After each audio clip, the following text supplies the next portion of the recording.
না আলো।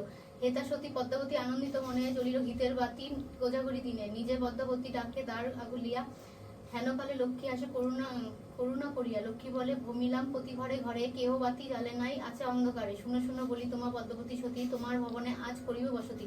দ্বার ছাড়ি দাও তুমি গৃহে মাঝে যাব, বসিয়া তোমার গৃহে বিশ্রাম লভিব। পদ্মা কয়, করজোরে এসেছে যখন, এক সত্য মোর পাশে করো মা এখন। লক্ষ্মী বলে, ওগো পদ্মা কিবা চাও তুমি, অবশেষে পুরব বাচ্চা আমারে জানাও। পদ্মা বলে, যতক্ষণ না আসি ফিরিয়া, ততক্ষণ রবে হেতা অচলা হইয়া।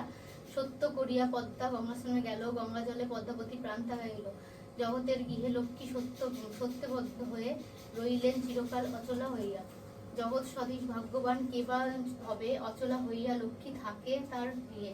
কোজাগরী পূর্ণিমায় যে পূজে লক্ষ্মীরে, দেহ আনতে চায় সে বৈকুণ্ঠ মাচারে।